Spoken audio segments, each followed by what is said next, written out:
A black waitress gave her inhaler to a man dying on the sidewalk, not knowing the stranger gasping for air was a Korean Mafia boss. The rain fell like bullets on the streets of Los Angeles, turning Normandy Avenue into a river of neon reflections and forgotten dreams.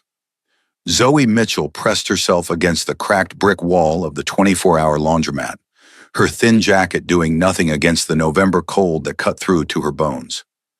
Her shift at Chen's Noodle House had ended 20 minutes ago, but the bus stop offered no shelter, so she ducked into the nearest doorway to wait out the worst of the downpour. Her hand moved unconsciously to the inhaler in her right pocket, a familiar weight she'd carried since childhood. Asthma, chronic, unpredictable. The kind that turns simple things like running for a bus or climbing stairs into calculated risks. The kind that had shaped her entire life around caution and preparation.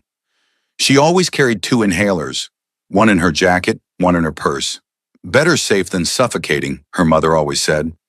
Through the rain, Zoe saw him, a man stumbling down the sidewalk like he was drunk. But something about the movement was wrong. Too jerky, too desperate.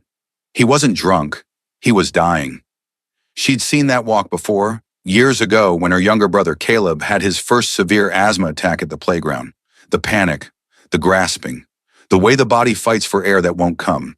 The man collapsed against a parked car not 15 feet from where she stood. Even through the rain and darkness, Zoe could see his chest heaving, could see the way his hand clawed at his throat, could see the terror in his face as his body betrayed him. People walked past him. Umbrellas bobbed by without stopping. Los Angeles in the rain, everyone in their own world, eyes down, problems invisible. Zoe's feet moved before her brain caught up. She was running through the rain, her own breath already tightening in her chest from the exertion in the cold. But she didn't care. She reached the man just as his legs gave out completely, sliding down the car door to the wet pavement. Up close, she could see he was young, maybe early 30s, Korean, with sharp features now twisted in panic. His lips were starting to turn blue. Hey, I've got you, Zoe said, dropping to her knees beside him. The water from the street soaked through her jeans immediately, cold and filthy, but she barely noticed. The man's eyes locked onto hers. Dark eyes, terrified, fighting. His mouth moved, but no sound came out except a horrible wheezing that Zoe knew too well. Asthma attack? He nodded frantically, hands still at his throat. His other hand was searching his pockets with increasing desperation, looking for an inhaler he didn't have. Zoe didn't hesitate. She pulled her own inhaler from her jacket pocket, her only one, because she'd forgotten to pick up her prescription refill this week, because money was tight in the pharmacy pay could wait another few days. Here, take this, she said, shaking the inhaler once and putting it to his lips. Breathe in when I press, okay? Slow and deep. She pressed the canister and watched him struggle to inhale. Once, twice, 3 times. His breathing was still labored, still terrifying, but some of the panic left his eyes. That's it. You're okay. Just breathe. Nice and slow. She stayed with him there on the wet pavement, rain pouring down on both of them, one hand on his shoulder to keep him steady, talking him through it the way she'd been talked through her own attacks 100 times. In through your nose if you can, out through your mouth. The medicine's working. Just give it time. You're going to be okay. Gradually, his breathing evened out. The blue tinge faded from his lips. The terror in his eyes transformed into something else. Confusion, maybe, or wonder. He looked at her like he couldn't quite believe she was real, like strangers didn't stop for dying men on Los Angeles streets, like black women in cheap jackets didn't give away their only medication to save Korean men in expensive suits. Because now that Zoe could see him properly, she realized his clothes were expensive. The kind of expensive she only saw in customers who came into Chen's by mistake and left quickly when they saw the plastic menus. His black suit was tailored, his shoes Italian leather now ruined by street water. Even his watch, she caught a glimpse as his sleeve pulled back, was the kind that cost more than her yearly rent. Better? Zoe asked softly. He nodded, still not speaking, chest still heaving but no longer fighting for every breath. Do you have someone I can call? Someone who can come get you? He shook his head, then seemed to reconsider, patting his pockets. His phone was gone, dropped somewhere or stolen. Zoe had seen enough street crime to know both were possible. Okay, here's what we're going to do, Zoe said, making the decision quickly. I'm going to call you an ambulance. You need to get checked out, make sure. He grabbed her wrist, the movement sudden enough to startle her. His grip was strong despite the attack he just suffered, and his eyes were intense, urgent. He shook his head violently. No ambulance? Sir, you just had a severe asthma attack. You need medical. He shook his head again, more insistent, and pointed at himself, then made a gesture Zoe didn't understand. Then he pulled out a wallet from his inside jacket pocket, waterlogged but intact, and showed her a medical alert card. Written in both English and Korean, Park Min-jun, severe asthma, allergic to penicillin, sulfa drugs. Emergency contact, a number with too many digits blurred by water. Min-jun, Zoe read aloud, trying to pronounce it correctly. Is that your name? He nodded, and something in his expression softened at her attempt to say it right. Min-jun, you still need help. If you won't let me call an ambulance, at least let me get you somewhere dry, somewhere safe. He seemed at war with himself, suspicion and gratitude fighting behind his eyes. Then he nodded once, sharp and decisive.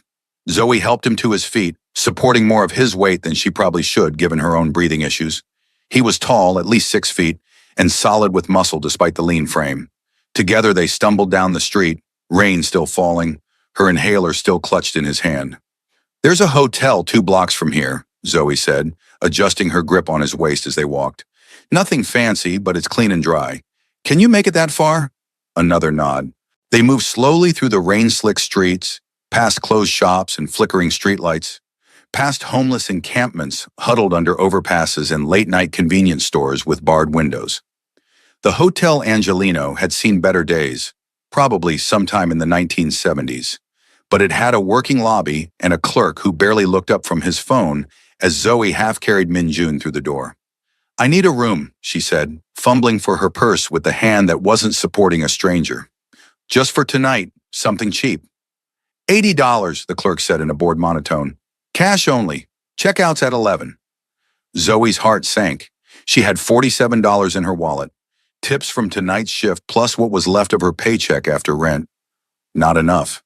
She started to say they'd figure something else out when Min-jun shifted, reaching into his own jacket.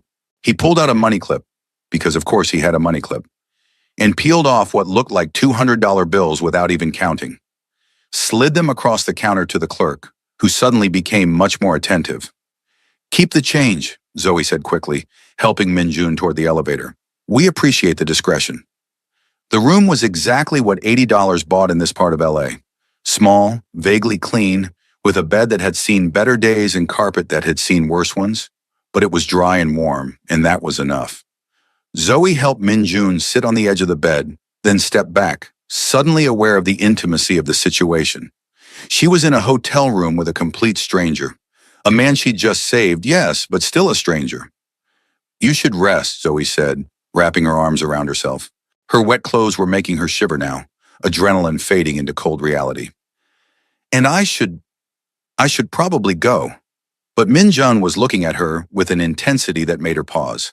He stood, moving with more steadiness now, and crossed to the small desk where hotel stationery waited next to a phone book from 2015. He wrote something, then held it out to her, in precise, careful handwriting. Thank you for saving my life. I owe you everything. Please don't go yet. Zoe stared at the note, then at him. You can write but not speak? He nodded, then wrote again. Vocal cord damage. Childhood illness. I can make sounds but not words. Most people don't have patience for writing. You stopped when no one else would. Why? Why? Zoe repeated the question, surprised by it. Because you were dying. What kind of person sees someone dying and just walks past? Min-jun's expression shifted into something sad, almost bitter. He wrote, most people in this city, most people everywhere. You gave me your inhaler. That's not nothing. I have asthma too, Zoe explained, gesturing at the inhaler still in his hand. Since I was 8, I know how terrifying it is when you can't breathe, when your body just stops cooperating. I couldn't leave you like that. She paused, then added, you can keep that, by the way, the inhaler. I'll get another one tomorrow. Min-jun looked at the inhaler, then at her, eyes widening in what might have been horror or disbelief. He wrote furiously, this is your only one? You gave me your only inhaler? When Zoe nodded, he continued writing. What if you have an attack? What if you need it? Then I'll deal with it, Zoe said with a shrug she didn't quite feel. I know the warning signs. I'll be careful, but you're the one who had the severe attack. You need it more than I do right now. She was trying to sound confident, but the truth was her chest already felt tight. Could be stress, could be the cold rain, could be the beginning of her own attack, but she pushed the worry down. She'd survived worse. Minjun stared at her for a long moment, something working behind his dark eyes that Zoe couldn't read. Then he pulled out his phone. Apparently he'd had it all along, just hadn't wanted to use it earlier, and typed something. Showed her the screen. I'm calling you a car. You're soaked and it's late. Not safe for you to take the bus. I can't afford, Zoe started, but he was already shaking his head, typing again. I'm paying. Non-negotiable. You saved my life. The least I can do is make sure you get home safely. There was something commanding in his posture, despite his inability to speak. Something that suggested he was used to being obeyed. Zoe should have argued, should have insisted on her independence. But exhaustion was setting in, and the thought of waiting at a bus stop in wet clothes made her want to cry. Okay, she said quietly. Thank you. Minjun nodded, then typed an address into his phone. Showed it to her. Where do you live? Zoe hesitated. Giving a stranger her address seemed dangerous. But then again, she just spent the last half hour in intimate proximity with this man, had given him her only medication, was standing in a hotel room with him. If he wanted to hurt her, he'd had plenty of opportunities. She told him her address, an apartment building in mid-city, nothing special but home, and watched him arrange the car. Then he wrote, the car will be here in 5 minutes. Wait in the lobby. And Zoe... He paused, seeming to search for words, even in writing. Thank you. Most people would have walked past. You didn't. I won't forget that. I hope you feel better, Zoe said, suddenly awkward. And maybe see a doctor tomorrow? Get your own inhaler? He nodded, a slight smile touching his lips. Then he did something unexpected. He bowed. A formal, deep bow of respect and gratitude. Zoe didn't know how to respond, so she just nodded back and left. The black car that pulled up to the Hotel Angelino 5 minutes later was nicer than any vehicle Zoe had ever been in. Leather seats, tinted windows, a driver in a suit who opened her door and didn't comment on her wet, bedraggled appearance. The drive to her apartment took less than 15 minutes, and when she tried to tip the driver, he refused. Already taken care of, miss. Have a good night. Zoe climbed the 3 flights to her apartment in a daze, her mind replaying the last hour. The man dying on the street, the inhaler she'd given away without thinking, the hotel room and the careful handwriting, and the bow. Park Min-jun, a stranger she'd saved and would probably never see again. She should feel good about it. She'd done something kind, something important. Instead, she felt hollow. Inside her tiny studio, she peeled off her wet clothes and stood under a hot shower until the water ran cold. Her chest felt tight, breathing slightly labored. She needed her inhaler, needed to refill her prescription tomorrow, which meant finding $60 she didn't have because she'd budgeted for next week, not tomorrow, because she'd given her only one to a stranger. Worth it, she told herself, climbing into bed. He was dying. It was worth it. But as she lay there trying to breathe slowly and evenly, fighting the tightness in her chest, a small voice whispered, What if you have an attack tonight? What if you can't breathe and there's no one to save you? She pushed the thought away and focused on the memory of Minjun's eyes, the way they'd changed from terror to gratitude, the way he'd looked at her like she was something precious. Sleep came fitfully, interrupted by dreams of drowning in air, in a stranger's bow, and dark eyes that saw too much. Morning came too early, announced by her phone alarm screaming at 6:00 a.m. Zoe silenced it with a groan, every muscle in her body protesting as she rolled out of bed. The double shift at Chen's Noodle House started at 7, and she couldn't afford to be late. Mr. Chen was understanding about a lot of things, but punctuality wasn't one of them. She dressed quickly, black pants, white shirt, comfortable shoes that had seen better days, and grabbed her bag, checked her wallet, $47, same as last night. She'd have to beg the pharmacy for a partial refill, promised to pay the rest next week. Or ask her roommate Ivy for a loan, though Ivy was barely scraping by herself, working 2 jobs and taking night classes. The bus ride to Koreatown took 40 minutes, traffic already building up even though the sun was barely up. Zoe pressed her forehead against the window and watched Los Angeles wake up. Street vendors setting up carts, shopkeepers rolling up security gates, homeless people stirring in their cardboard shelters. The city of angels, her mother used to call it. More like the city of survival. Chen's Noodle House occupied a narrow storefront on Western Avenue, sandwiched between a Korean grocery and a cell phone repair shop. The neon sign flickered weakly even in daylight, and the smell of frying garlic and ginger hit Zoe as soon as she pushed through the door. Home, or as close to it as anywhere outside her apartment. "You're late," Mr. Chen called from the kitchen, not looking up from the wok he was stirring. He wasn't really angry. If he was, he'd be yelling in Mandarin. This was his version of a greeting. 3 minutes, Zoe called back, tying her apron. That's basically early for me. She heard his snort of amusement over the sizzle of cooking. The lunch crowd would start arriving in an hour, but the morning regulars were already trickling in.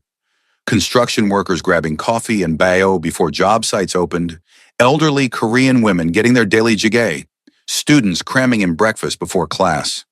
Zoe fell into the familiar rhythm, taking orders, pouring coffee, delivering steaming bowls of noodles, clearing tables, repeating. Her chest still felt tight from last night, but she ignored it. She had work to do, money to make, bills to pay, no time for weakness. Around noon, the lunch rush hit like a tsunami. Every table full, people waiting by the door, orders coming faster than Zoe could write them down. She moved in a blur of efficiency, muscles remembering the choreography even when her mind fogged from exhaustion. Table 6 wants extra kimchi. Table 3 needs more water. Table 9 is still waiting on their jaffe.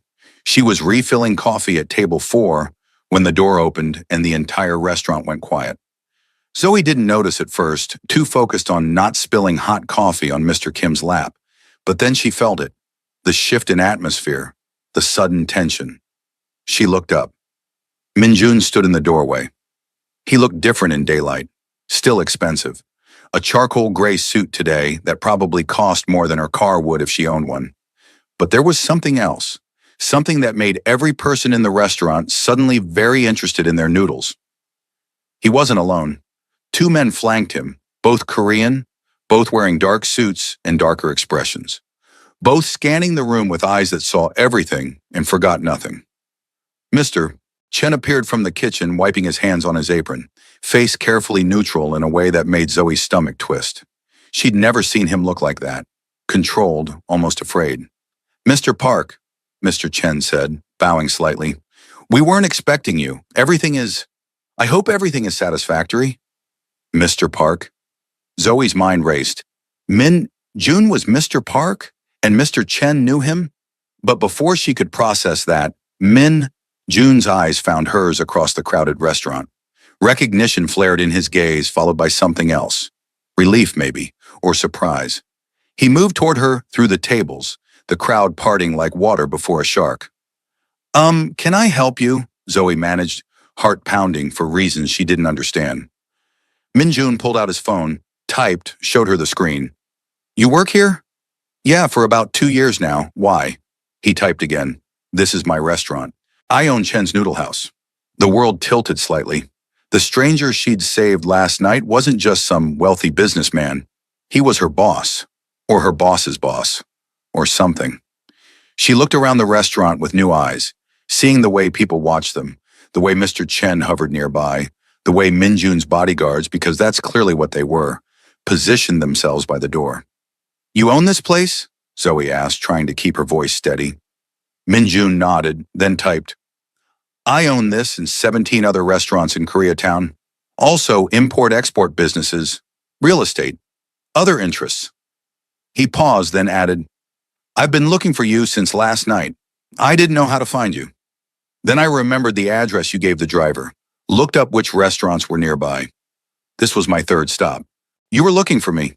Zoe's voice came out smaller than she intended. "Why?" Minjun's expression softened. He typed, "Because you saved my life and disappeared before I could properly thank you. Because you gave me your only inhaler without hesitation. because I needed to make sure you were okay. He reached into his jacket and pulled out a small bag from a pharmacy, handed it to Zoe. Inside were 3 inhalers, all the same medication as hers, plus a prescription slip with her name on it for unlimited refills. How did you... She started, but Minjun was already typing, I still had your inhaler. Called the pharmacy this morning with the prescription number. Had them transfer it and fill it. You should never be without medication you need. Zoe stared at the bag, throat tight with emotion that had nothing to do with asthma. This is too much. I can't accept... Minjun's hand on her wrist stopped her. Not grabbing, just touching. Gentle. He typed with his free hand. You gave me your last one when I was dying. This is nothing. Please accept it. Around them, the restaurant had returned to its noise and bustle. But Zoe felt like they were in a bubble. Just her and this intense stranger who owned her workplace and had tracked her down to give her medicine. Thank you, she said finally. Thank you. Minjun smiled then, a real smile that transformed his severe features into something almost gentle. He typed, Can we talk? After your shift. There's something I want to ask you. Every instinct Zoe had screamed caution. Rich men who owned multiple businesses and traveled with bodyguards didn't usually want to talk with struggling waitresses. But she remembered his terror last night, his gratitude, the careful bow. Whatever else he was, he'd been genuinely grateful. Human. I get off at 10, Zoe heard herself say. There's a coffee shop 2 blocks down that stays open late. Minjun nodded, typed. I'll be there. And Zoe, thank you. For last night. For today. For stopping when everyone else walked past. Then he bowed again, that same formal gesture of respect, and left with his bodyguards trailing behind. The moment the door closed, Mr. Chen materialized at Zoe's elbow. You know Mr. Park? He asked in his accented English, eyes sharp with concern. I met him last night. He had an asthma attack. I helped him.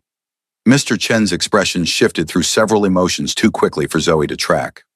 Finally, be careful with that man. He is complicated. Complicated how? But Mr. Chen was already heading back to the kitchen, throwing over his shoulder. Just be careful. Men like that, they live in a different world than us. The warning made Zoe's stomach twist, but she pushed it aside.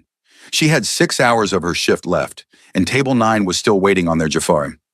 The rest of her shift crawled by with agonizing slowness. Zoe's mind kept circling back to Minjun, the way he'd looked at her, the pharmacy bag burning a hole in her apron pocket, the fact that he owned the restaurant where she worked. Different world, Mr. Chen had said. But what did that mean? At 9:30, Ivy showed up to walk her home like she always did when Zoe worked late shifts. Her roommate and best friend since community college. Ivy was everything Zoe wasn't. Tall, outspoken, with natural hair she wore in an impressive crown of locks and zero tolerance for nonsense. Ready to bounce? Ivy asked, lounging against the counter. Actually, Zoe said slowly, untying her apron, I have to meet someone. For coffee. You don't have to wait. Ivy's eyebrows rose. Meet someone? Like a someone? Someone? Girl, please tell me you finally got a man because it's been tragic watching you marry this job. It's not like that. It's complicated. Zoe hesitated, then gave Ivy the abbreviated version. Asthma attack, inhaler, hotel room, expensive car, owner of Chen's, meeting for coffee. Ivy listened with increasing alarm, her expression shifting from curious to concerned to borderline furious. Let me get this straight, Ivy said when Zoe finished. You gave your only inhaler to some random dude, ended up in a hotel room with him, gave him your address, and now you're meeting him for coffee? Zoe, baby, that's not complicated. That's the beginning of a true crime documentary. He was dying, Ivy. What was I supposed to do? Let him suffocate? Yes, no, I don't know. Call an ambulance like a normal person. Ivy ran her hands over her locks, agitated. And he owns this place? Zoe, do you even know what that means? Mr. Chen is terrified of this man. I've seen how people act when Park comes around. That's not normal boss behavior. That's fear. The observation landed like a stone in Zoe's stomach. She had noticed the atmosphere shift when Minjun entered, had seen Mr. Chen's careful neutrality, the way customers suddenly became very interested in their food. Maybe he's just intense, she offered weakly. Intense doesn't make grown men scared, Ivy countered. Dangerous does. Zoe, please, don't meet this man alone. At least let me come with you. Sit at a different table. Give you backup. Zoe wanted to argue, wanted to say Ivy was being paranoid, but her friend's concern was valid. She didn't really know Min Jun, didn't know what other interests meant, didn't know why grown men feared him. Okay, Zoe conceded. You can come, but sit somewhere I can see you, and if everything seems fine, you leave. Deal? Ivy hugged her hard. Deal. And I'm texting my cousin Rodney to be on standby, just in case Mr. Mysterious turns out to be Mr. Murderer. The coffee shop was one of those artisan places that had probably been a bank in a former life, all high ceilings and exposed brick. At 10:15 p.m., it was mostly empty except for a few students with laptops and a couple arguing quietly in the corner. Min Jun sat at a table by the window, back to the wall, a position Zoe noticed that let him see both doors and most of the room. He stood when he saw her, a gesture of old-fashioned courtesy that seemed at odds with the bodyguard stationed casually near the entrance. Tonight he'd lost the suit jacket, rolled up his shirt sleeves, and somehow looked both more relaxed and more dangerous. Zoe slid into the chair across from him, hyper-aware of Ivy settling 2 tables away with a clear line of sight. Hi, Zoe said, because someone had to start. Min Jun nodded, already pulling out his phone to type. Thank you for coming. I wasn't sure you would. Why wouldn't I? Because your boss probably told you to be careful. Because you're smart enough to be suspicious. Because men like me don't usually have innocent intentions when we ask to meet beautiful women for coffee. The word beautiful landed in Zoe's chest like a small explosion. She ignored it, focusing instead on the other part. Men like you, she repeated. What does that mean exactly? Min Jun studied her for a long moment, something calculating behind his dark eyes. Then he typed, It means I'm not just a businessman. It means the restaurants and real estate are legitimate fronts for less legitimate operations. It means people fear me for good reasons. Zoe's mouth went dry. You're a criminal. It wasn't a question. Min Jun didn't flinch from the word, just typed, yes. Though I prefer entrepreneur with flexible ethics. My family has run certain operations in Koreatown for 3 generations. I took over when my father died 5 years ago. Now I control most of the Korean organized crime in LA. This was the moment to leave, to thank him for the inhalers, wish him well, and walk away from whatever this was. Instead, Zoe heard herself ask, Why are you telling me this? Because you deserve the truth. Because I want to offer you something, and you should know exactly who you're dealing with before you decide. Offer me what? Min Jun leaned forward, intensity radiating from him like heat. Typed, I need someone I can trust, someone who isn't afraid of me, who doesn't want anything from me, who sees me as human first.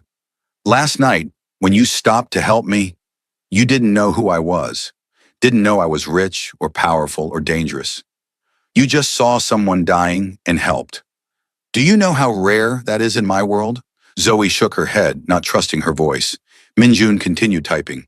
I'm surrounded by people who fear me or want to use me. Family members angling for power, business associates looking for advantages. Even my bodyguards. He gestured to the man by the door. They're loyal to position, not to me. But you gave me your only inhaler. That's not strategy or fear. That's humanity. I still don't understand what you want from me. I want to hire you as my personal assistant. You'd handle my schedule, manage certain communications, help me navigate situations where my inability to speak becomes a liability. The pay is $120,000 a year plus benefits, plus a car, plus an apartment in a better neighborhood if you want it. Zoe's brain short-circuited. $120,000. She currently made maybe $30,000 a year between her salary and tips at Chen's. This was impossible. That's insane, she said aloud. You don't even know if I'm qualified. I'm a waitress, not a... Min Jun slid a piece of paper across the table. Her resume, the one she'd submitted to Chen's 2 years ago. I know you have a degree in communications from community college, he typed. I know you're bilingual in English and Spanish. I know Mr. Chen says you're the most reliable employee he's ever had. I know you're smart, resourceful, and capable of staying calm in emergencies. He paused, then added, And I know you understand what it's like to communicate differently, to have the world not quite built for you. The last line hit differently.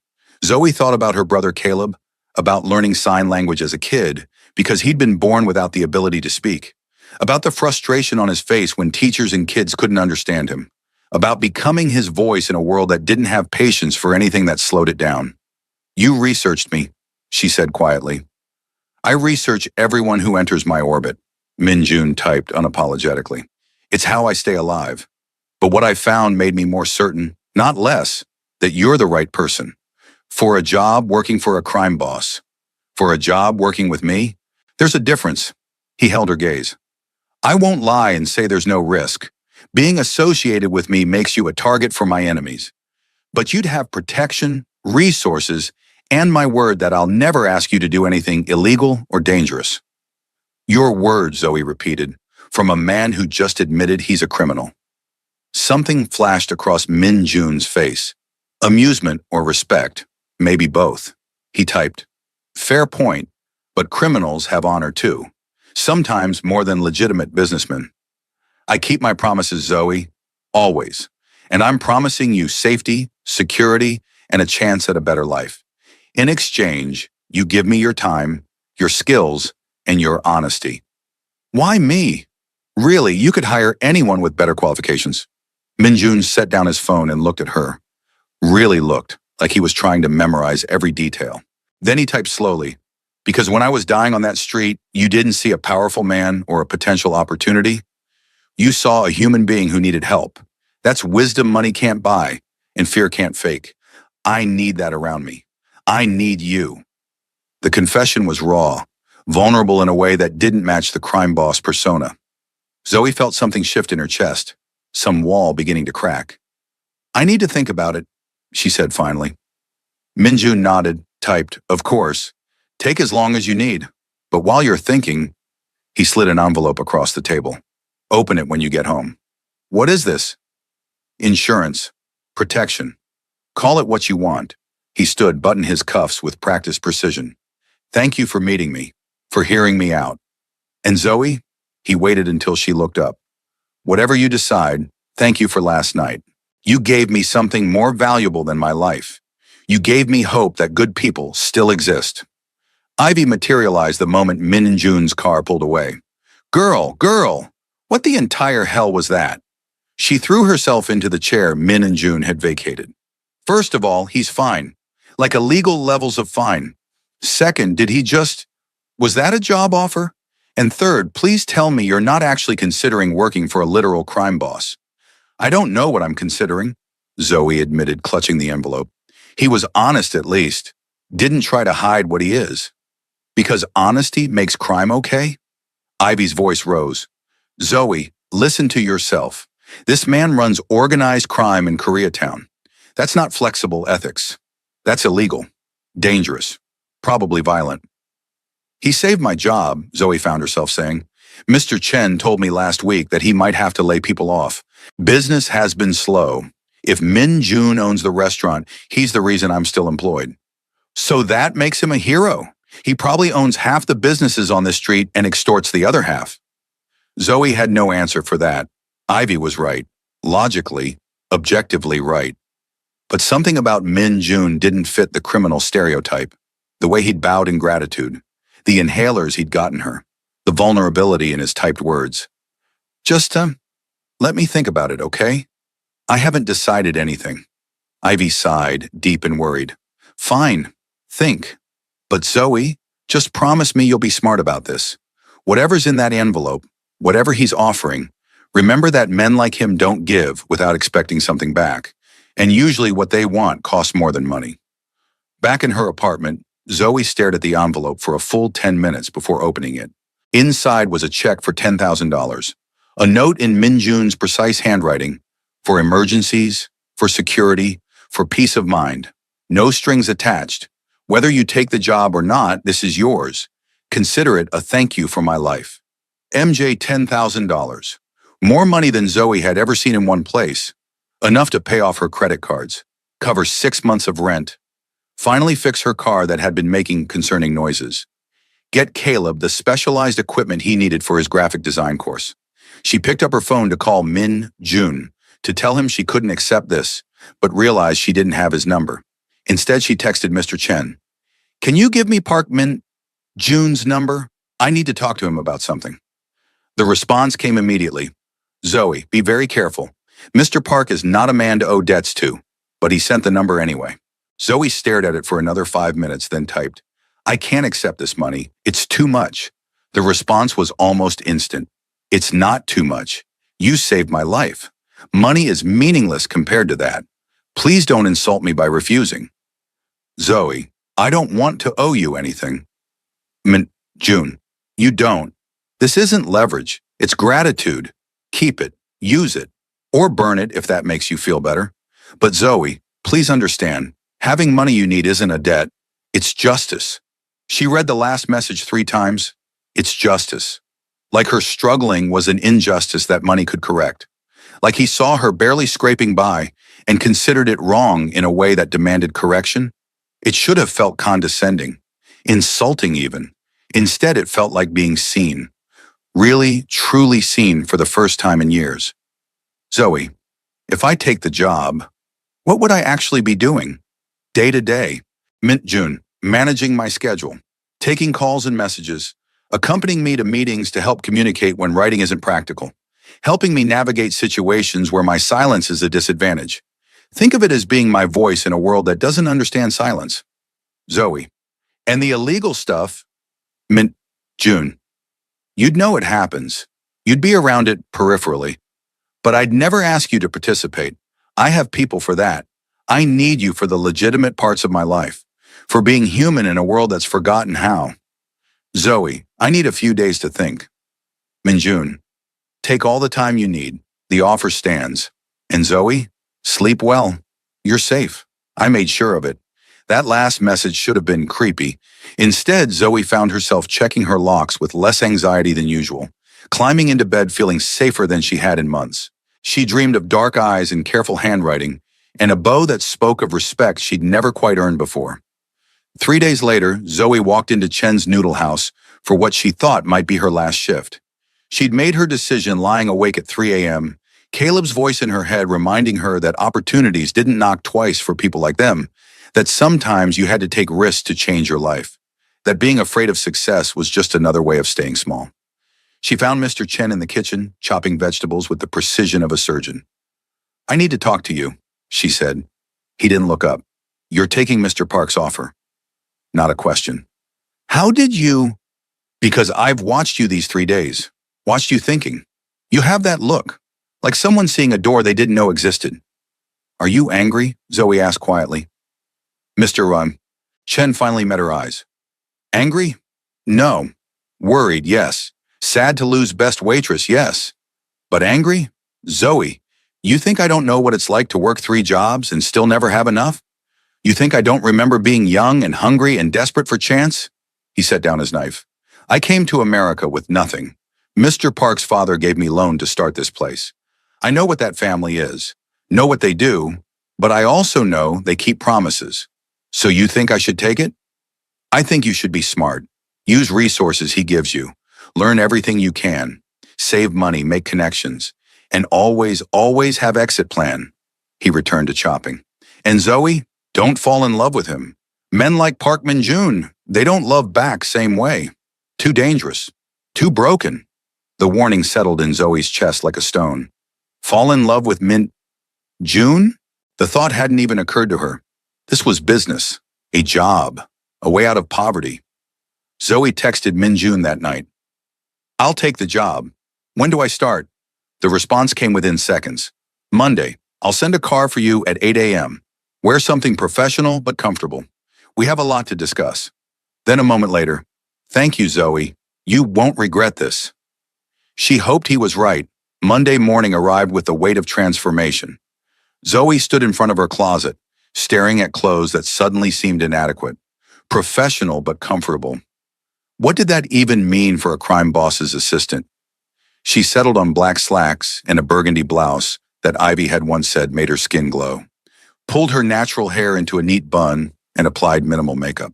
The car that arrived at 7:55 was the same one from the night of Min Jun's attack. Sleek, expensive, driver in a crisp suit. This time Zoe noticed details she'd missed before. Bulletproof windows, reinforced doors, the subtle bulge under the driver's jacket that suggested a weapon. She was entering a different world. Mr. Chen's words echoed, "Always have exit plan." Min Jun's office was in a high-rise in downtown LA, 20th floor with views that stretched to the ocean. The space was minimalist, glass and steel and expensive art that Zoe didn't recognize. But what caught her attention was the wall of photographs in the back corner. All of them featured Min Jun with various people. An older Korean man who must be his father, a beautiful woman who might be his mother, groups of serious-looking men in suits. "Good morning." Zoe turned to find Min Jun emerging from an interior office, dressed in a navy suit that probably cost more than her rent. He smiled, genuinely smiled, when he saw her and typed into his phone, "You came. I wasn't entirely sure you would." "I keep my promises too," Zoe said. His smile widened. "We're going to get along well." The first day was overwhelming. Min Jun walked her through his empire, the legitimate businesses, the less legitimate ones he never actually confirmed, but that she understood through context. She met his staff, his lawyer, his accountant, his head of security named Jin Woo, who looked at Zoe with open skepticism until Min Jun typed something in Korean that made Jin Woo's expression shift to grudging respect. "Jin Woo will be your primary protection," Min Jun explained. "He'll accompany you anywhere you go until my enemies understand you're off limits." "You really think someone would hurt me just because I work for you?" Min Jun's expression darkened. He typed, "I know they would. In my world, leverage is currency. You're close to me now. That makes you valuable. That makes you a target." The reality of it hit Zoe like cold water. This wasn't just a better job with better pay. This was danger. Real, physical danger. Maybe I should," she started, but Min Jun cut her off by gently taking her hand. Typed with his free hand, "I will never let anyone hurt you. That's not empty promise. That's blood oath. You're under my protection now. Anyone who touches you answers to me. And Zoe?" He waited until she met his eyes. "No one wants to answer to me." There was something fierce in his gaze, protective and possessive in equal measure. It should have frightened her. Instead, Zoe felt safe, safer than she'd felt in years. "Okay," she said quietly. "I trust you." Something shifted in Min Jun's expression, softened. He released her hand and typed, "You shouldn't trust me this quickly. I'm still a dangerous man." "Dangerous to your enemies," Zoe found herself saying. "Not to me." "How do you know?" "Because you bowed. That first night in the hotel room. You bowed to me like I was someone important, like I mattered. Dangerous men don't bow to waitresses." Min Jun stared at her for a long moment, then typed, "My father taught me that power without respect is tyranny, that the measure of a man isn't who fears him, but who he honors. You saved my life when you had every reason not to. That deserves more than a bow. It deserves everything I can give you." The intensity of the statement made Zoe's breath catch. This wasn't just gratitude. This was something deeper, something that felt dangerous in an entirely different way. Before she could respond, Jin Woo appeared in the doorway, speaking rapid Korean. Min Jun's expression shifted instantly, all business, all sharp focus. He typed, "Problem at the restaurant on 6th. I need to handle it. Come with me. Time to see what your job really entails." The restaurant on 6th was one of Min Jun's properties, a higher-end place called Moonlight that catered to business professionals and wealthy families. When they arrived, Zoe immediately sensed the tension. Staff huddled in worried clusters. A man in a police uniform stood by the bar, notepad in hand, looking uncomfortable. Min Jun strode in with the confidence of ownership. Jin Woo at his shoulder, Zoe trailing behind, trying to look professional. The police officer, Detective Martinez according to his badge, straightened when he saw Min Jun. "Mr. Park, we need to discuss the incident from last night." Min Jun pulled out his phone to type, but the detective was already shaking his head. "I need verbal answers, Mr. Park. I can't take a typed statement." Frustration flashed across Min Jun's face, and Zoe saw the problem immediately. He couldn't speak. The detective wouldn't accept written communication. and the situation was deadlocked. "I can help," Zoe heard herself say. Both men turned to look at her. "I'm Mr. Park's assistant. I can translate his statements for the record." Detective Martinez looked skeptical. "And you are?" "Zoe Mitchell. I started today." She showed him her brand new company ID that Jinwoo had given her that morning. "Mr. Park will type his answers. I'll speak them aloud for your notes. That's standard accommodation under the ADA." The detective's skepticism didn't fade, but he couldn't argue with the law. "Fine, but I need clear, complete answers." Minjun shot Zoe a look that might have been gratitude or surprise, then started typing. Zoe read aloud. "Mr. Park states that he was not present at the restaurant last night. He was at his downtown office until 11 p.m., then went directly home. His head of security can confirm." The questioning continued for 20 minutes. Minjun typing, Zoe speaking. Detective Martinez growing increasingly frustrated as his questions yielded nothing useful. Finally, "Mr. Park, I have 3 witnesses who say they saw someone matching your description arguing with the victim before he was assaulted in the parking lot." Minjun's jaw tightened. He typed rapidly and Zoe read, "Mr. Park notes that many Korean men in expensive suits frequent this area. He requests descriptions more specific than his general appearance. He also notes that without security footage or more concrete evidence, witness identification is unreliable at best. Are you refusing to cooperate?" "Mr. Park is fully cooperating within his legal rights. He's answered all your questions honestly. If you have evidence linking him to a crime, present it.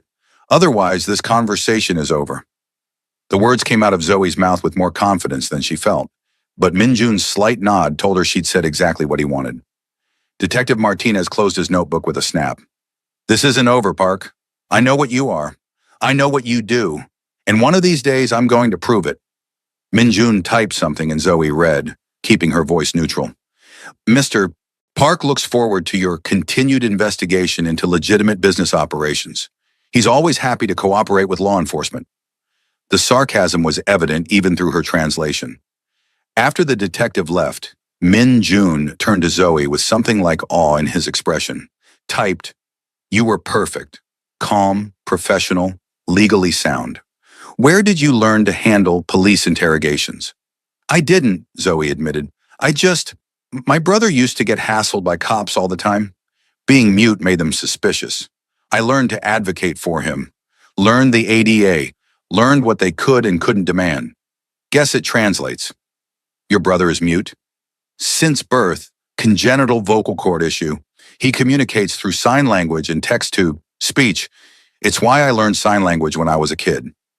Something profound shifted in Minjun's expression. He typed, "So you understand what it's like to be silenced. To have the world assume silence means stupidity or guilt. To need someone who'll speak for you without speaking over you." "Yeah," Zoe said softly. "I understand." Minjun stepped closer, close enough that Zoe could smell his cologne. Something expensive and woodsy. He typed, "I chose right, hiring you. You're not just qualified, you're perfect, like you were made for this role."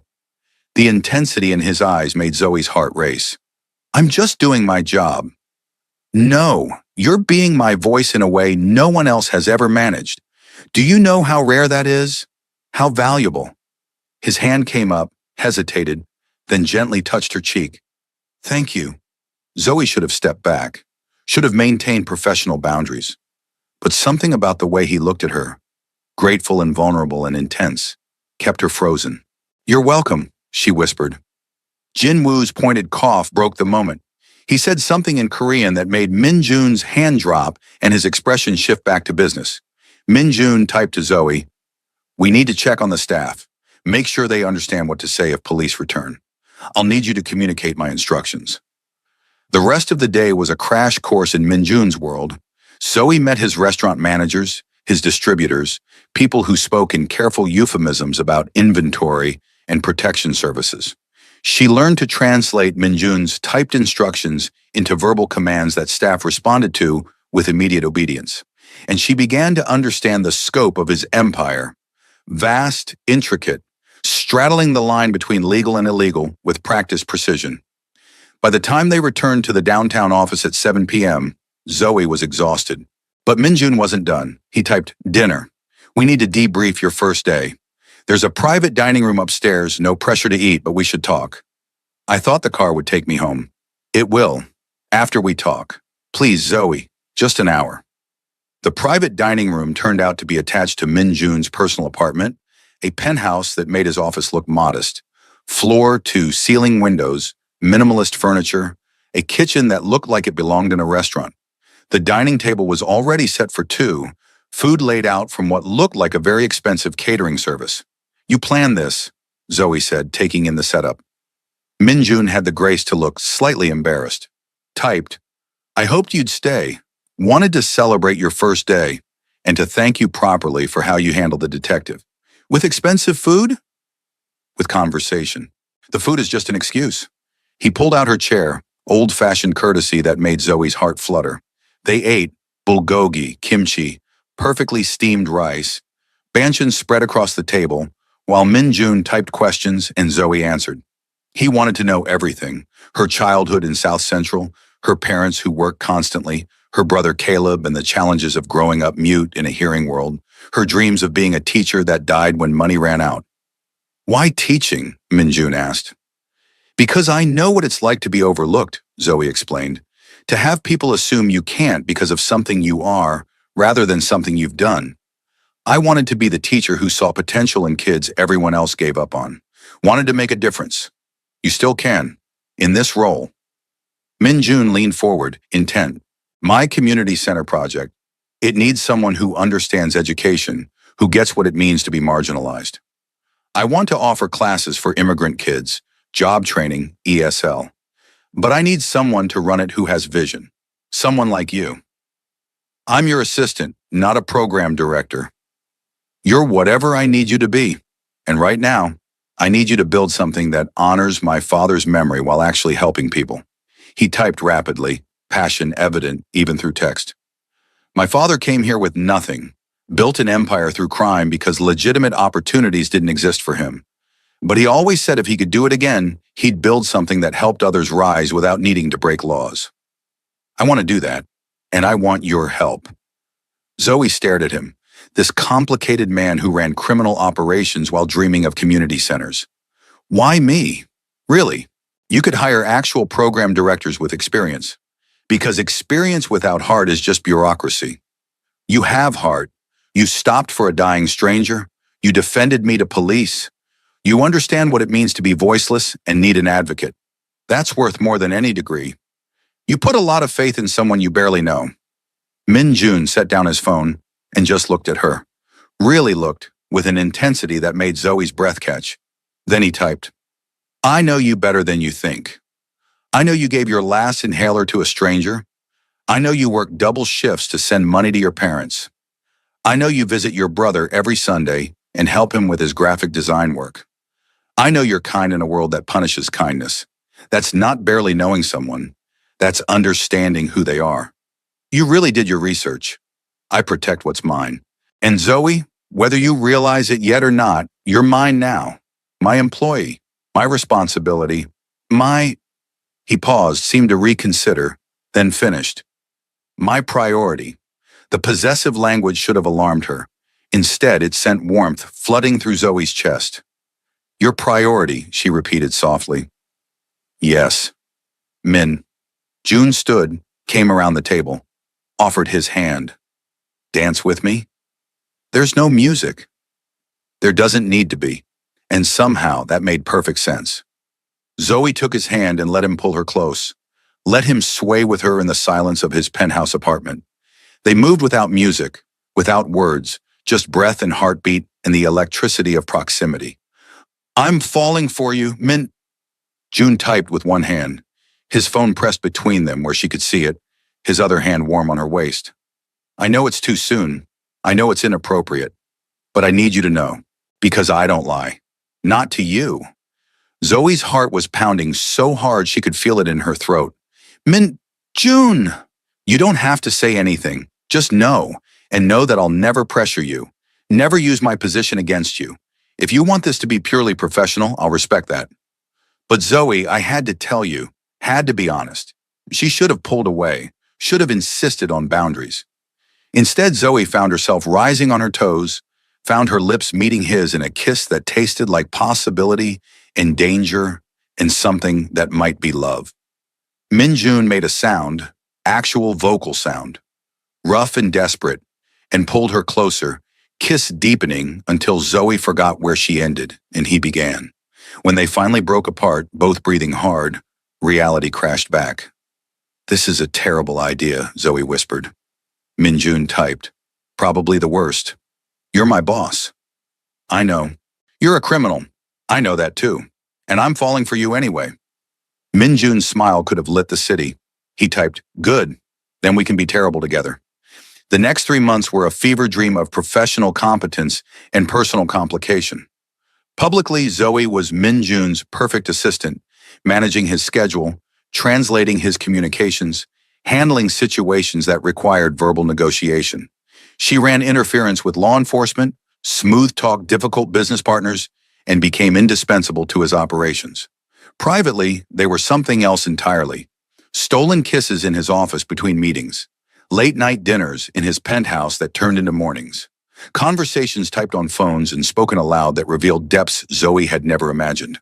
Min-jun was brilliant and broken, honorable and ruthless, capable of ordering violence while funding scholarships for immigrant children. "You're a walking contradiction," Zoe told him one night, lying tangled in his sheets after making love that left her breathless. Min-jun typed, "I'm a product of my world, born into violence, raised to lead, trying to build something better while maintaining what is. Is it hypocritical? Yes, but it's the only way I know to honor both my father's legacy and my own conscience. What if you could leave it all? Start over somewhere new? With you?" The question came with such hope that Zoe's heart ached. "Yeah, with me." Min-jun was quiet for a long time, fingers tracing patterns on her skin. Then, "I'd want to. God, I'd want to. But Zoe, you don't just leave this life. It follows you, my enemies, my allies. Everyone who depends on the structure I maintain, they wouldn't just let me walk away." "So what? We just keep living like this. You running your empire, me pretending I don't know the details, both of us waiting for the other shoe to drop? Is that so terrible? Having this? Having us?" "No," Zoe admitted, "but it's not sustainable either. Eventually, something's going to force a choice." She was right. The choice came 2 weeks later in the form of federal agents at Min-jun's office door. Zoe was reviewing schedules when they burst in, badges high, weapons drawn, shouting commands that turned the world into chaos. She watched them put Min-jun in handcuffs, watched him try to explain with frantic typing that they ignored, watched them drag him toward the door. "Wait!" Zoe's voice cut through the chaos. "What's he charged with?" "RICO violations," the lead agent said. "Racketeering, money laundering, conspiracy. We've been building this case for 3 years. He has rights. He needs a lawyer. He can't speak. You can't interrogate him without proper accommodation. He can write." The agent dismissed her concern. "And he will, in a federal holding cell. Ma'am, step back. This doesn't concern you. I'm his assistant, his translator. You can't just step back or you'll be arrested for obstruction." The threat was clear. Zoe stepped back, watched them take Min-jun, watched him look at her with eyes full of fear and fury and something that might have been goodbye. The moment they were gone, Zoe was calling Jin Woo. "They took him. Federal agents, RICO charges. What do we do?" "We?" Jin Woo's voice was cold. "You're an employee, Miss Mitchell. This is family business now. Stay out of it." "I'm not staying out of anything. He needs help. He needs you to be smart. If you get involved, you become a target. They'll investigate you, use you against him. Best thing you can do is distance yourself. Claim ignorance." "I won't abandon him." Jin Woo sighed, deep and weary. "Then you're a fool, but a loyal one. Meet me at the lawyer's office in an hour. We'll figure this out." The lawyer, a sharp-eyed woman named Rebecca Chen, was blunt about Min-jun's chances. "The feds have wiretaps, financial records, witness testimony. They've been building this for years. Unless Min-jun cooperates, testifies against his associates, he's looking at 20 years minimum." "He won't testify," Jin Woo said flatly. "That would be signing his own death warrant. The families he'd betray would kill him in prison." Then we pray for a miracle, Rebecca said. Or a really bad prosecution. The arraignment is tomorrow morning. Federal courthouse downtown. They'll formally charge him, set bail. Though with Rico, I doubt bail is happening. And here's the problem. Min Jun can't speak, can't defend himself verbally in court. Judge will demand competence evaluation. He's completely competent, Zoe interjected. He runs a multi-million-dollar operation, manages complex negotiations. I believe you, but proving it to a judge when he can't verbally respond to questions? That's a challenge. We'll need documentation, expert witnesses, possibly an interpreter. I can do it, Zoe said. Everyone turned to look at her. I can translate for him. In court, he types, I speak. It's what I've been doing for months. Rebecca shook her head. You're not a certified court interpreter. The judge won't accept. Then certify me. Fast track whatever process exists, or argue 80 accommodation. But Rebecca, you know as well as I do that Min Jun's silence will be used against him. He needs a voice. I can be that voice. Rebecca and Jin Woo exchanged glances. Finally, Rebecca said, It's irregular. The prosecution will object, but it might work. If we frame it as necessary accommodation under the ADA, emphasize that Min Jun's inability to speak doesn't indicate incompetence. She started typing rapidly on her laptop. I'll file emergency motions tonight. Argue that you've been his primary communication assistant for months, that you're familiar with his communication style, that denying him access to you violates his rights. This is a bad idea, Jinwoo said. If you do this, Miss Mitchell, you're making yourself part of the case. Prosecution will dig into your background, question your credibility, and if Min Jun is convicted, you could face charges as an accomplice. I don't care, Zoe said, surprising herself with the conviction in her voice. He needs help. I'm not walking away. Rebecca studied her with calculating eyes. You love him.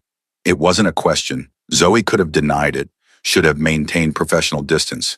Instead, yes, I love him, and I'm not letting him face this alone. Jinwoo's expression softened slightly. Boss chose well. You're either very brave or very stupid. Probably both. The federal courthouse was a fortress of marble and security. Zoe passed through metal detectors, had her bag searched, was escorted to the courtroom by marshals who looked at her with suspicion. Inside, the gallery was packed. Journalists, Min Jun's associates, federal agents, curious onlookers. All eyes turned when Min Jun was let in, wearing an orange jumpsuit and handcuffs. His eyes found Zoe immediately. Something in his expression cracked, relief and regret and love so fierce it took her breath away. The marshal seated him at the defense table next to Rebecca, who immediately leaned in to whisper something. Min Jun shook his head, pulled out a phone the court had allowed him for communication, and typed. Showed it to Rebecca. She frowned, typed back. He typed again, more insistent. Rebecca stood. Your Honor, my client requests that his communication assistant, Miss Zoe Mitchell, be allowed to sit at the defense table to facilitate his responses during proceedings. The prosecutor, a severe man named Davidson, immediately objected. Your Honor, this is highly irregular. Miss Mitchell is not certified legal interpreter. Her presence at the defense table is inappropriate. Miss Mitchell has been my client's primary communication assistant for the past 3 months, Rebecca countered. She's familiar with his communication style, his typing patterns, his needs as a nonverbal individual. The ADA requires reasonable accommodation for defendants with disabilities. Denying Mr. Park access to his preferred communication method violates his constitutional rights. The judge, an older black woman named Harris, looked intrigued. Miss Mitchell, please approach. Zoe stood on shaking legs and approached the bench. Judge Harris studied her with sharp eyes that missed nothing.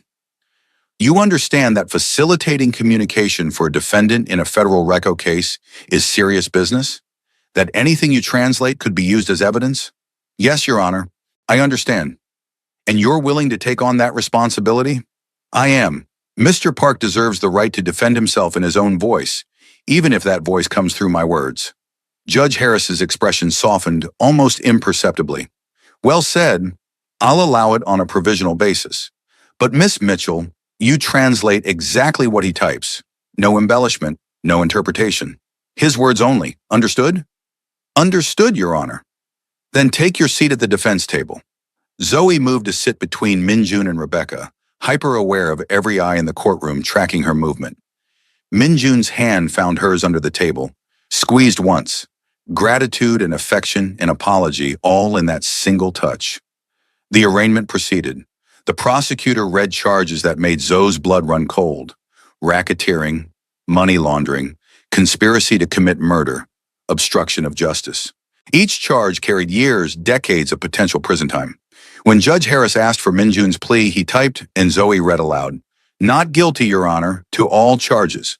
The prosecution argued against bail, flight risk, danger to community, extensive criminal enterprise.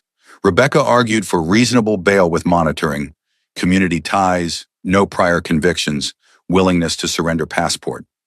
Judge Harris listened to both sides, then rendered her decision. Bail is set at $5 million. Mr. Park will surrender his passport, submit to electronic monitoring, and confine himself to Los Angeles County pending trial. $5 million.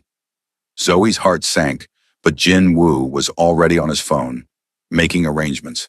Within an hour, bail was posted. Cash, immediate. The kind of money that proved exactly how extensive Minjun's resources were.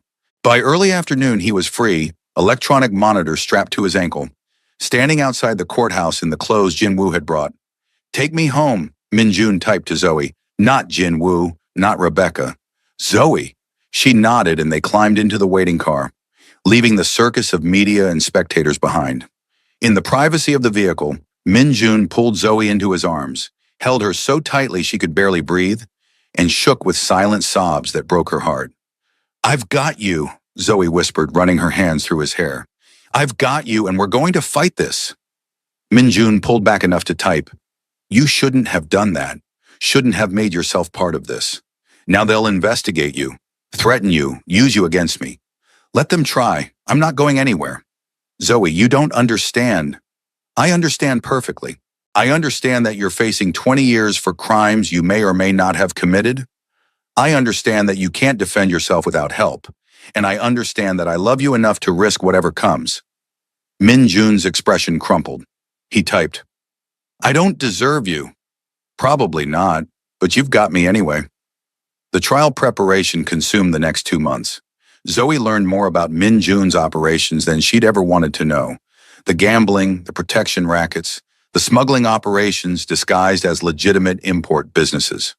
She listened to wiretapped conversations, read financial documents that detailed money laundering schemes, reviewed witness statements from people who'd turned against Minjun to save themselves. "How much of this is true?" she asked one night, surrounded by evidence in Rebecca's conference room. Minjun didn't insult her by lying. Typed most of it. "The gambling operations are real. The protection services exist. The money laundering happened. But the murder conspiracy? I never ordered anyone killed. That's fabrication from a witness trying to reduce his own sentence. Can we prove that? Maybe. If we can discredit the witness, show he's lying to save himself. But Zoe, even if we win on the murder charge, the rest of it is enough to put me away for years. Then we fight every charge. Make them prove every allegation. Force them to meet their burden." "You sound like a lawyer." "I had a good teacher." She gestured at Rebecca, who smiled slightly. "The real problem," Rebecca said, "is that Zoe's testimony will be crucial. She'll have to testify about Minjun's communication methods, his competence, his state of mind. The prosecution will try to discredit her, suggest she's biased, imply she's complicit. They'll dig into her background, her relationship with Minjun, everything." "My background is clean," Zoe said. "I've never been arrested, never been involved in anything illegal, and my relationship with Minjun started after I became his employee, not before. There's nothing for them to find." "They'll find something," Rebecca warned. "They always do. And Zoe, you need to understand, testifying for Minjun could destroy your life, future employment, relationships, reputation. People will see you as a criminal's accomplice regardless of the verdict."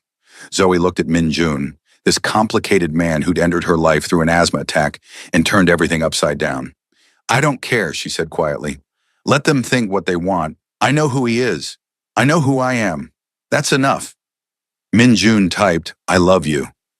The words appeared on his screen, simple and devastating. "I love you, and I'm sorry for dragging you into this nightmare." "You didn't drag me anywhere. I walked in with my eyes open." Zoe took his hand. Now let's figure out how to win this thing. The trial began on a gray Monday in March. The courtroom was packed with media, Min-jun's associates, federal agents, and curious onlookers eager to see a mafia boss taken down. Zoe sat at the defense table, Min-jun on one side, Rebecca on the other, trying to look calm while her heart raced like a trapped bird. The prosecution's opening statement painted Min-jun as a ruthless criminal mastermind who'd built an empire on violence and fear. They promised evidence, wiretaps, documents, witness testimony, that would prove beyond doubt his guilt on all charges. Rebecca's opening was different.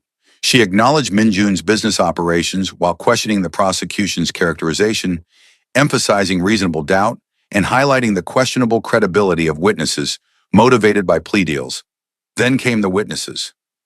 One by one, people from Min-jun's world took the stand and testified against him.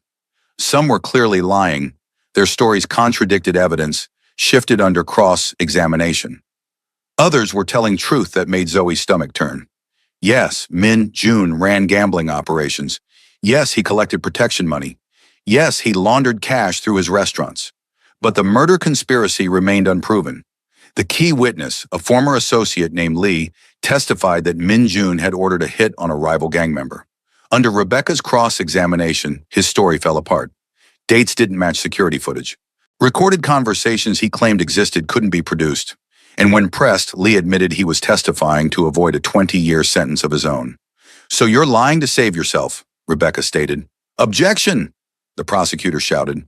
"Sustained," Judge Harris said. "Rephrase, Ms. Chen." "Mr. Lee, isn't it true that you'd say anything the prosecution wanted to avoid prison?" "I'm telling the truth." "A truth that conveniently emerged only after you were offered a plea deal?" Lee shifted uncomfortably. "I didn't want to betray Mr. Park, but I had to protect my family." Rebecca pulled out a document. "Your plea agreement states your sentence depends on the successful prosecution of Mr. Park. If he's acquitted, you face the full 20 years, correct?" "Yes." "So your freedom literally depends on Mr. Park's conviction." "That doesn't mean I'm lying," but the damage was done. The jury's skepticism was visible.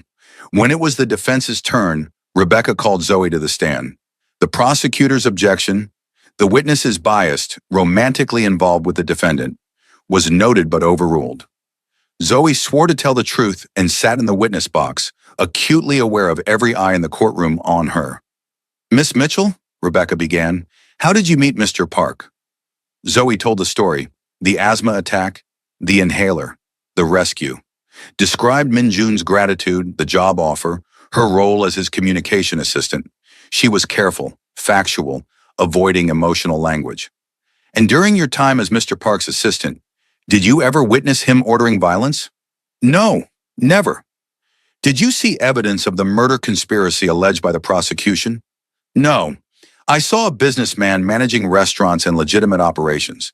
I saw someone who couldn't speak defending himself from law enforcement, who didn't understand his disability. I saw a man trying to build community programs while maintaining his father's legacy."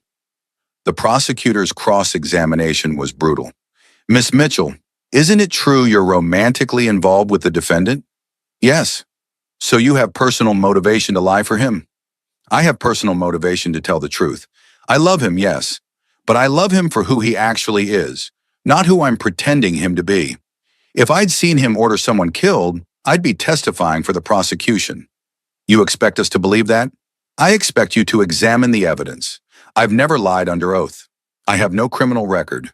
I'm a community college graduate who worked as a waitress before Mr. Park hired me. I have nothing to gain from lying and everything to lose. But I'm here because he deserves the truth, and the truth is that I never saw evidence of murder conspiracy. But you admit he runs gambling operations, protection rackets, money laundering schemes. I admit I was aware his business had questionable elements. But awareness isn't participation. I was his communication assistant, not his criminal accomplice. Yet you're defending him now. I'm translating for him. There's a difference. And yes, I'm defending him from charges I don't believe are true. That's not criminal. That's human." The prosecutor tried several more angles, but Zoe held firm. She was honest about what she knew, clear about what she didn't, and unshakable in her conviction that Min-jun hadn't ordered anyone killed. When she finally stepped down, Minjun's eyes were bright with tears he couldn't shed in public. He typed on his phone, showed it to her as she passed. Thank you for everything. The trial lasted 6 weeks. 6 weeks of testimony, evidence, legal arguments. 6 weeks of Zoe sitting beside Minjun, translating his typed responses, watching him fight for his life through words on a screen. 6 weeks of falling deeper in love with a man who might spend the next 20 years in prison. The jury deliberated for 3 days. Zoe spent them in Minjun's penthouse, neither of them sleeping much, just holding each other and pretending the world outside didn't exist. If they convict me, Minjun typed on the 3rd night, I need you to promise something. Don't. Promise me you'll move on. Build a life. Don't wait for me. I can't promise that. Zoe. No. If they convict you, I'll be here when you get out. I'll visit every chance I get. I'll fight for appeals. I'll wait. Because that's what love means. You don't get to ask me to stop. Minjun pulled her close and Zoe felt tears on her neck. His tears, silent and devastating. I don't deserve you, he typed. You keep saying that. I keep staying anyway. The verdict came on a Thursday. Guilty on racketeering charges. Guilty on money laundering. Guilty on conspiracy. Not guilty on murder conspiracy. Lee's testimony too questionable. Evidence too thin. Zoe watched Minjun's face as each verdict was read, watched him remain stoic and controlled even as his world collapsed. Sentencing was set for 2 weeks later. Outside the courthouse, media swarmed. Zoe pushed through them, Minjun's hand in hers, Jin Woo clearing a path. They made it to the car, made it back to the penthouse, made it through the door before Minjun finally broke. He collapsed on the couch, pulled Zoe down with him, and shook with sobs that had no sound but shook his entire body. We'll appeal, Zoe said fiercely. Rebecca says there are grounds. The wiretap evidence might be inadmissible. The jury instructions were questionable. We're not done fighting, Minjun typed. I'm looking at 15 to 20 years. Even with appeals, even with good behavior, I'll be 45 when I get out. You'll be 43. Your whole life wasted waiting for a criminal. My life, my choice. And Minjun? You're not a waste. You're the man I love. The man who built community centers while running an empire. The man who bowed to a waitress because she helped him. The man who's fighting to be better than his father's legacy. That's worth waiting for. You're worth waiting for. He kissed her then, desperate and grateful and full of a love that transcended words typed on screens. They made love that night like it might be their last time, slow and fierce and tender all at once. And afterward, lying tangled together, Minjun typed, Marry me. Zoe's breath caught. Before sentencing, before they take me away. I want you to be my wife. Want you to have everything I own if the worst happens. Want legal protection for you. But mostly, Zoe, I just want to call you mine in every way that matters. Yes, Zoe whispered. Yes, you impossible man. I'll marry you. Tomorrow? Tomorrow. They married in a small ceremony with just Jinwoo, Rebecca, Ivy, who cried through the entire thing despite her reservations, and Caleb, who signed his approval and welcomed Minjun into their family. Judge Harris, moved by their story, officiated. And when Minjun slipped a ring onto Zoe's finger, she felt something settle in her chest. Certainty. Whatever came next, they'd face it together. Sentencing came with the weight of finality. Judge Harris acknowledged Minjun's community contributions, his lack of violence in the proven charges, the questionable testimony that had driven the prosecution. But she also noted the severity of the crimes, the damage to the community, the need for deterrence. 15 years, she pronounced, eligible for parole after 10 with good behavior. 15 years, 10 minimum. Zoe felt the number like a physical blow, but Minjun squeezed her hand, typed with his free hand. I love you. Wait for me. Then the marshals were taking him away, and Zoe was left standing in a courtroom watching her husband of 2 weeks disappear into the federal prison system. The first year was the hardest, learning to live alone again, to sleep in a bed that felt too big, to build a life while half her